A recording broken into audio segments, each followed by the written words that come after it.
देखिए लेसन 4 संस्कृत साहित्य लेखिका चैप्टर का नाम है और हम लोग अब इसको पढ़ेंगे। ध्यान दीजिएगा। विशाल संस्कृत साहित्य अनेक कवियों तथा संस्कृतकारों द्वारा अत्यधिक समृद्धि किया गया है और वैदिक काल के आरंभ से, आरंभ का मतलब होता है शुरुआत से। वैदिक काल कौन सा काल था?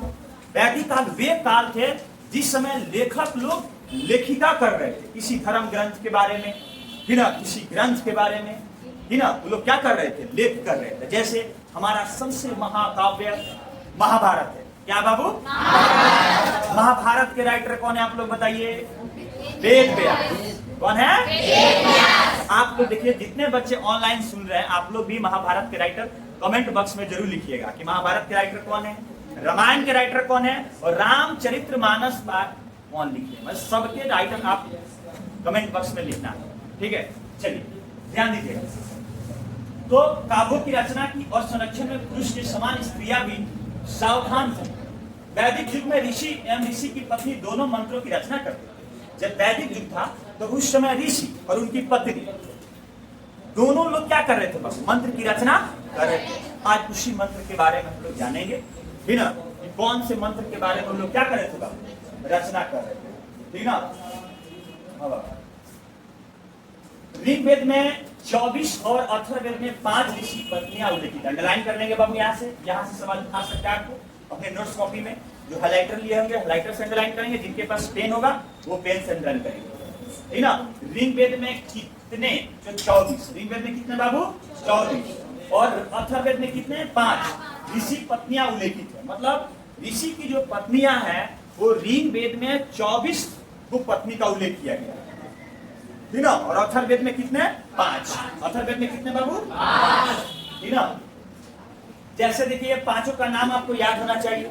संस्कृत में यहाँ से क्वेश्चन आ जाते हैं आपके, ठीक ना। पांचों का नाम क्या है? यमी नाम। पहला क्या नाम बाबू? यमी। अपला, उर्वशी, इंद्राणी, वगा, बंद्रिणी, यादि आदि, मतलब बहुत सारे, ठीक ना। देखिए बृहदरायण उपनिषद में एकलव्य की पत्नी मैत्रेयी दार्शनिक रूप में वर्णित की गई। अंडरलाइन करेंगे पूरा, ये पूरा सेंटेंस को अंडरलाइन करेंगे। और जिनके पास हाइलाइटर है वो हाइलाइटर से अंडरलाइन करें और जिनके पास पेंसिल है वो पेंसिल से करें। लेकिन हम तो कहेंगे सारे बच्चे के पास हाइलाइटर होना चाहिए, है ना। पढ़ाई ऐसे करो, अपने आप को इतना अच्छा से स्वस्थ रखो, सुधर रखो और इतना सुंदर रखो, आने वाले समय में तुम्हारे पास कोई जाए घर जाए तो हाँ बोले कितना बच्ची साफ सुथरी रहती है, कितना स्वस्थ रहती है, कितना पढ़े में तेज है। जब तुम स्वस्थ नहीं रहोगे, कहा जाता है हेल्थ इज वेल्थ, जब तुम स्वस्थ नहीं रहोगे तुम्हारा पढ़ाई में भी मन नहीं लगेगा, है ना। तो इसलिए तुम बढ़िया से रहोगे। हाइलाइटर खरीद लो जाके, तो बढ़िया। और जो हम भी नोट्स दिए हैं जो वो आप नोट्स को, है ना, अंडरलाइन करें। और आप लोग ऑनलाइन वाले जो भी बच्चे हैं उनको मेरा अगर नोट्स चाहिए तो मेरा मोबाइल नंबर है ये वाला, देखिए समझो 9006508649। इस पे आप लोग मैसेज करें व्हाट्सएप पे और एक नोट्स का 20 रुपया लगेगा। आपको नोट्स मिल जाएगा, उसमें आपको पहला बुक का एक चैप्टर का सोल्यूशन मिलेगा। उसके बाद बाबू आप लोग को ऑब्जेक्टिव मिलेगा और उसका सब्जेक्टिव भी मिलेगा ऑनलाइन वालों आप लोग के लिए, ठीक ना। चलिए, और ऑफलाइन क्लास करना है तो बेउर मोड़ अनिसाबाद में बेउर मोड़ है, उसी के पास उजाला कोचिंग सेंटर ऑफलाइन चल रहा। तो आपको अगर ऑफलाइन में पढ़ना तो आके नामांकन कराएं और अपने पढ़ाई को ऊंच स्तर बनाए, मतलब ऊंचा स्तर बनाए। और बिहार बोर्ड में मेरे यहाँ से बहुत सारे बच्चे टॉपर किए हैं, अभी आए और उजाला कोचिंग सेंटर में पढ़ें और टॉपर बने, ठीक है। चलिए आगे देखते हैं क्या है। अब देखिए तो ये यहाँ से क्वेश्चन कैसे आएगा वो भी हम बता देते हैं, ध्यान दीजिएगा। बृहदरायण उपनिषद, मतलब उपनिषद का नाम है क्या बाबू? बृहदरायण में एकलव्य की पत्नी। तो यहाँ से क्वेश्चन पूछेगा आपको संस्कृत में कि एकलव्य की पत्नी जो है, एकलव्य की पत्नी उसका नाम क्या था? तो मैत्रेयी था। एकलव्य की पत्नी का क्या नाम था बाबू? मैत्रेयी था। दार्शनिक रूप में वर्णित की गई है, मतलब दार्शनिक रूप में वर्णित की गई है, जिनको एकलव्य जी ने आत्मत की शिक्षा देते हैं। अब उनको जो शिक्षा मिला है मैत्रेयी को, वो किसकी शिक्षा मिला? आत्मा की शिक्षा मिला। किसकी शिक्षा मिला है बाबू? आत्मा। यहाँ से भी क्वेश्चन पूछ लेगा कि बताइए एकलव्य जो थे अपने पत्नी को किसकी शिक्षा दिए? बोलो ना बाबू, इसकी। चलो, जनक की सभा में सरात कुशल गगरी नामक विदुषी रहती थी। देखिए एक जनक जी थे, उनकी सभा में सतार्थ कुशल अच्छा था, शास्त्र के बारे में अच्छा जानकारी था, तो सरदार की और कुशल गगरी नामक अंडरलाइन कीजिएगा, ठीक ना। एग्जाम में भी यहाँ से अंडरलाइन किया है कि जनक की सभा में सरदार कुशल गगरी नामक विदुषी रखी थी। विदुषी बोला किसको बोला जाता है पता है बाबू आप लोग को? विधवा को बोला विदुषी। हाँ जी, हाँ विदुषी रहती थी, विधवा पति मर गया था, बिना रहती थी। महाभारत में भी जीवन पर्यंत वेदांत अध्ययन में स्त्रियां रही है, यह बात आसानी से वर्णन में क्या हो जाती है बाबू? मिल जाती है। यह बात आसानी से क्या हो जाता है बाबू? मिल जाता है। चलो ध्यान देना।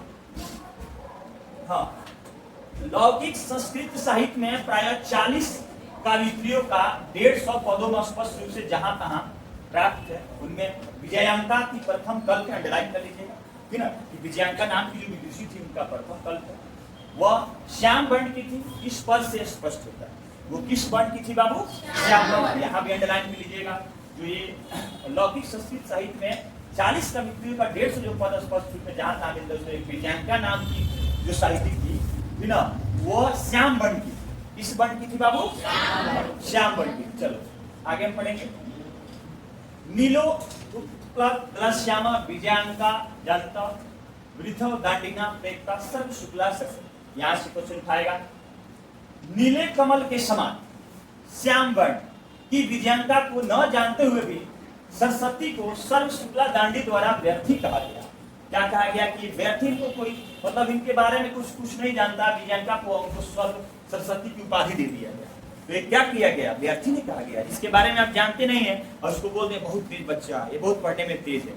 तो कहना भी क्या एक तरह से बात व्यर्थ, और पढ़ने में तेज नहीं। इसी तरह इनको भी बोला गया। चलिए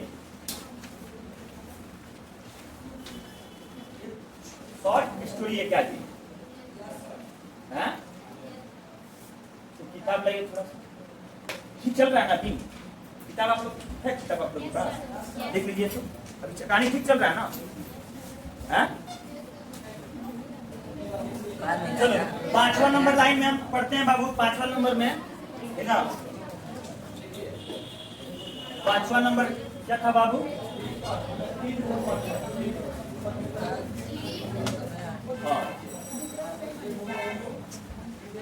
चलिए ध्यान दीजिएगा। तो आप लोग बता दें बाबू, आप लोग बुक से संस्कृत ले लीजिएगा, उसका संस्कृत इसमें नहीं है, छूट गया है इस नोट्स में, है ना। बाकी हिंदी किया गया है, है ना। चलिए ध्यान दीजिएगा।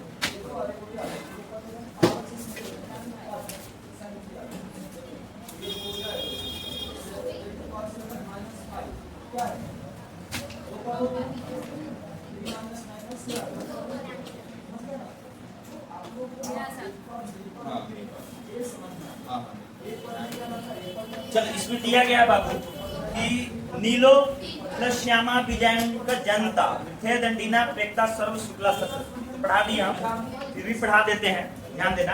कहा गया है कि लौकिक संस्कृत साहित्य में प्राय 40 कवित्रियों 50 पदों में स्पष्ट रूप से इधर उधर प्राप्त होते हैं। उन लोगों में विजयांका प्रथम कल्प है। बता दिए नहीं? बता दिए। विजयांका क्या है बाबू? प्रथम कल्प है। और श्याम वर्ण की थी, जो ऐसा पद से स्पष्ट होता है। नीले रंग में उत्पन्न श्याम को विजयांक से जानते हैं हम लोग, है ना।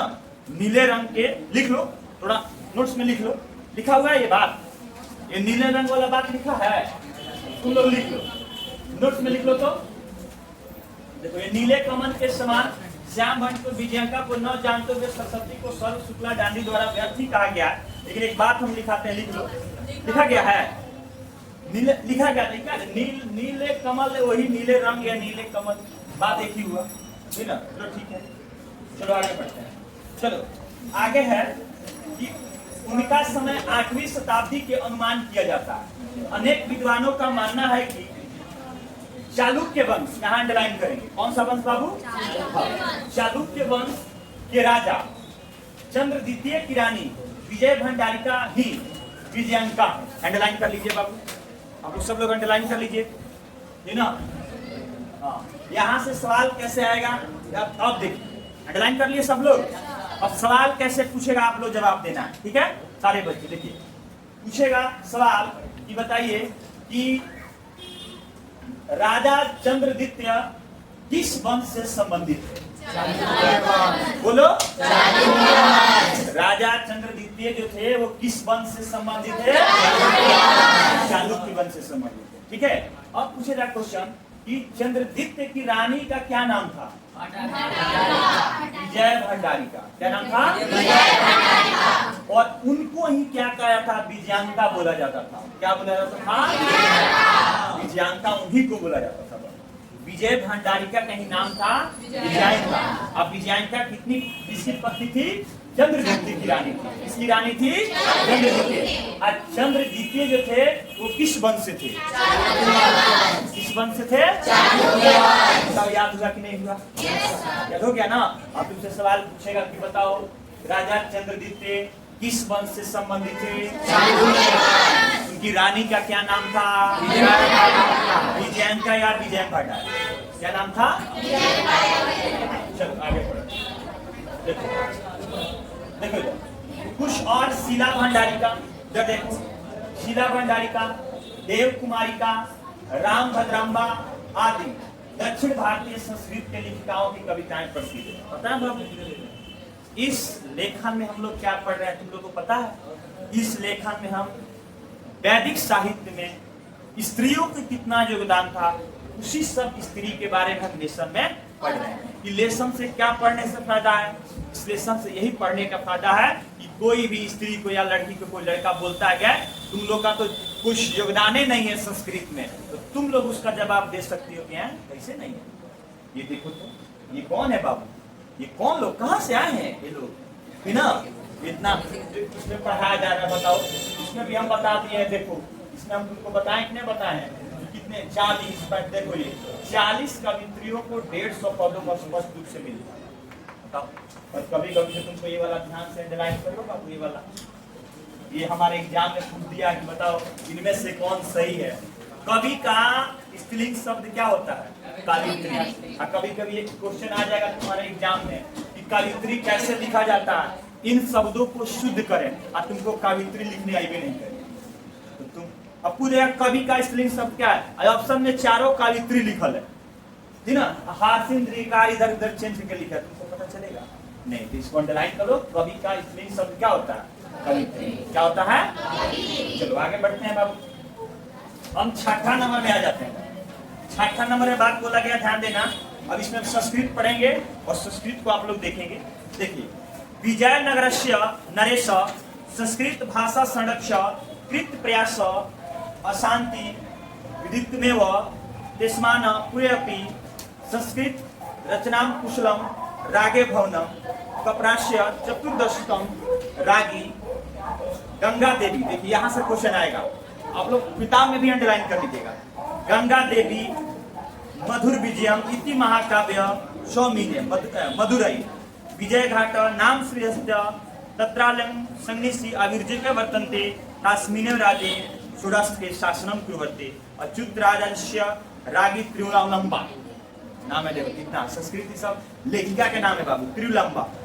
त्रिवलंबा हाँ वरदाम्बिकार नामक प्रणय चंपू काव्य मर्चत तत्र संस्कृत गदस्य छठा समस्त तद्य ललित प्रदान सचति व शुभते संस्कृत साहित्य प्रयुक्त दीर्घतम समस्त तत्व लावत।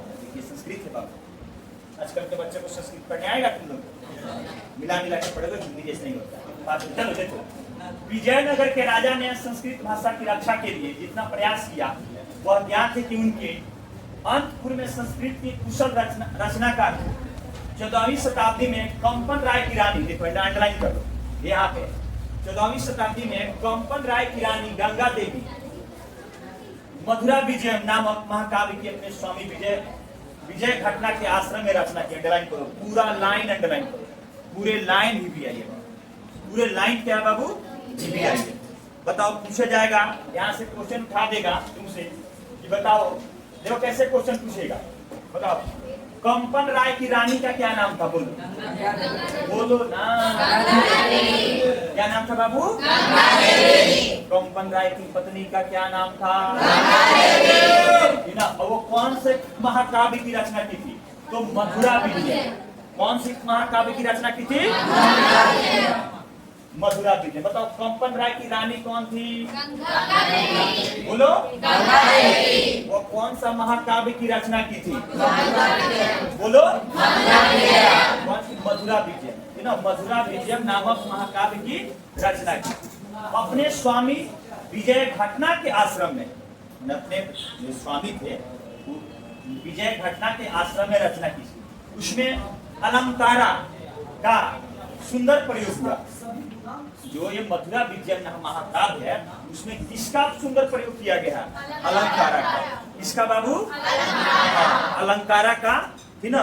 बहुत मतलब अलंकारा, देखो अलंकार क्या है वो तुमको हम बता देते हैं। अलंकार सैनिक व्यवस्था सुंदर वर्णन थी ना, सैनिक व्यवस्था थी। क्या बाबू थी वो? सैनिक व्यवस्था थी। उस राज्य में 1600 में शासन किया गया अच्युत राय की रानी तिरुलंबा वरदातिबा परिणम नामक परिपक्व को इसमें दिया गया है बाबू। देखिए हाँ यहाँ पर दिया गया है, देखो 7वां में दिया गया।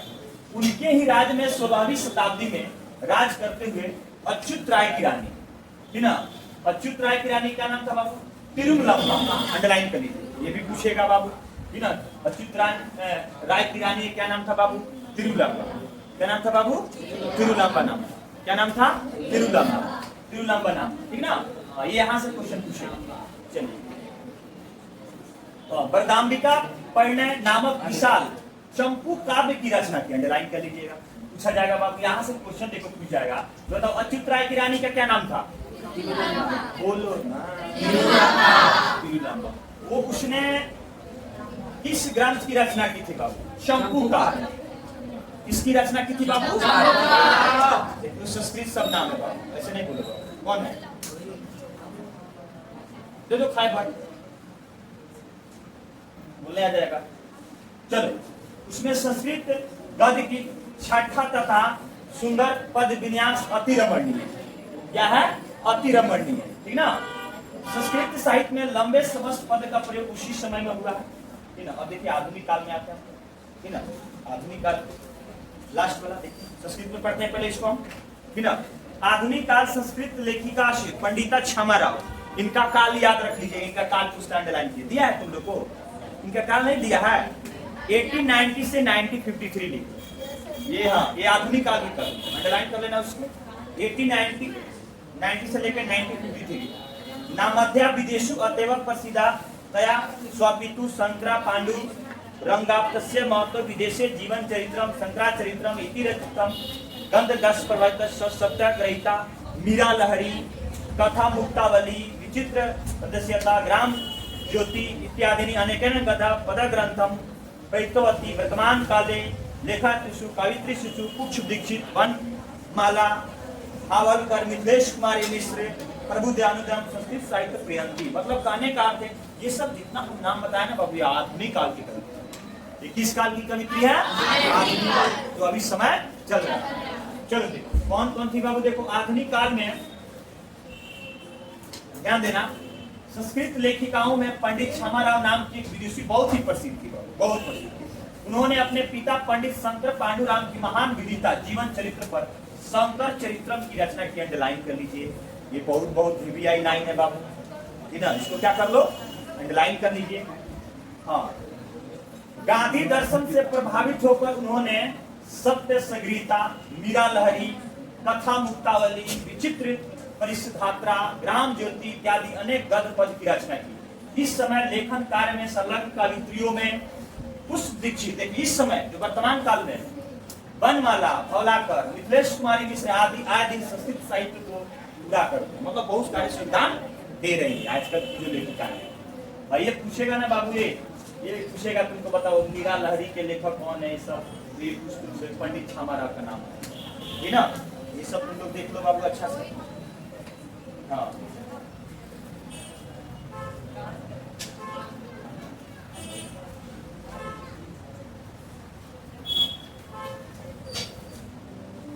चलो ये तुम लोग का चैप्टर क्या हो जाता है बाबू?